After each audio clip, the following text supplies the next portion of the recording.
একোৱে গম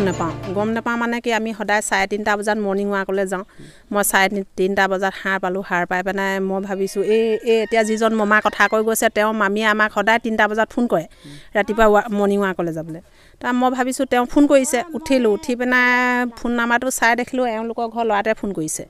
তাৰপৰা বোলে খুৰী আহকচোন বোলে মই বোলো ক'লৈ যাম মই এতিয়া গাড়ী এখন শুই থাকোঁতে অহা গম পালোঁ মই কাণ পাতিছে যে ইমান ৰাতি ট্ৰেক্টৰ হাল বাবলৈও নাই ক'ৰ পৰা আহিলে তাৰপৰা আমাৰ এইজন ককাইদেউ বেমাৰ হৈ থাকে মই ভাবিলোঁ কেনেবাকৈ বেমাৰ হৈ আছে নেকি গাড়ী আহিছে নেকি গুৱাহাটী গৈ থাকে যে তাৰপৰা তেনেকৈ কৰি পেলাই উঠিবলৈ ল'লোঁ উঠি পেলাই তেওঁ কৈছে বোলে আহকচোন বোবাইদাৰ ঘৰত কিবা এটা হৈ আছে হপায় মই বোলো কিবা এটা হৈছে মানে কি হ'ল বোবাইদাৰ ঘৰত কাৰোবাক বোলে কাটি পেলালে হপায় বোলে কোন জানো বোলে বোবাইদাই হপায় বোলে মই বোলো তহঁতি ক'ত আছ এতিয়া ইয়াতে আছোঁ পুলিচৰ গাড়ী পালেহি বোলে তাৰপৰা পুলিচৰ গাড়ী পাইছেহি বুলি কোৱাৰ পিছত আহিছোঁ আৰু হয় তেওঁ কাটি পেলালে খালি ঘটনাটো এতিয়া চাই পেলাই তাই অকলে এইটো মাৰ্ডাৰ কৰা নাই এটা কালি পাৰ্টিও আছিলে পাৰ্টি থাকোঁতে তাই মানে পিঠিত মানে কেইবাটাও ঘাপ আছে 8-9টামান ঘাপ আছে আৰু এই ডিঙিটো আছে ওপৰ চাইডে আৰু চোলাটো মানে একো ক্ষয় ক্ষতি হোৱা নাই কটা কৰা দাগ নাই পাছত মাৰি কৰি পেলাই তে চোলাটো পাছত মানে হেৰি কৰি থৈ পিন্ধাই থৈ গৈছে এতিয়া পুলিচ অহাৰ পাছত দেখিছোঁ তাৰপিছত তাই কাপোৰ কানি খুলি থৈ গৈছে পুলিচে এইবিলাক মানে চাদৰ তাদৰ মেখেলা চেখেলা তেজ লগা এইবিলাক মানে চিজ কৰি লৈ গৈছে আৰু তাই ইয়াৰ পৰা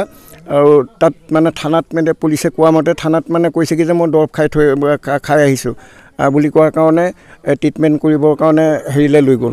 এই গোলাঘাট চিভিললৈ লৈ গ'ল তাত ভৰ্তি কৰাই দিলে আৰু এতিয়া গ্লাইচিন যিটো মানে পয়জন বুলি কৈছে সেইটো 1 লিটাৰ বটল ইয়াত মানে পুলিচে সেই বটলটো চিজ কৰিছে এতিয়া সন্দেহ হৈছে তাই ইয়াত এইটো পয়জন খাই পেলাই এই 10 কিলোমিটাৰ থানাত এই ৰাতি অকলে কেনেকৈ খোজকাঢ়ি গ'ল আৰু মদো খাইছে তাই মদো খায় আৰু ঘৰুৱালি এইটো সাজকা বুলি ক'লো সেইবিলাক মানে উলিওৱা মদো আছে এতিয়া লগত পাৰ্টি খোৱা দুজনৰ নাম আমি জানো এজন হ'ল মানে তেওঁ সেই ভমাটি ক্ষেত্ৰলৈ যোৱা ভাইকন বুলি কয় ভাইকন শইকীয়া লিখে হ'বলা তাৰ পদ্ম এনেই আচল নামটো পদ্ম শইকীয়া আৰু তেখেতৰ পৰিবাৰ আহিছিলে বুলি আমি জানো কিন্তু সেইজন আজি ৰাতিপুৱা আহিছিলে আহি কিন্তু ইয়াত নোসোমালে এইফালে মানে বাহিৰে তেওঁ গুচি গ'ল তেওঁক আমি সুধিবৰ কাৰণে আগদিন তুমি যে আছিলা পাৰ্টি খাইছিলা সুধিবৰ কাৰণে বুলি বিচাৰিছিলোঁ কিন্তু মানুহজন কি কাৰণে আহি পেলাই ইয়াত নোসোমাই পেলাই এই ধাননি পথাৰেদি এনেকৈ গুচি গ'ল মানে চুপচাপ কৰি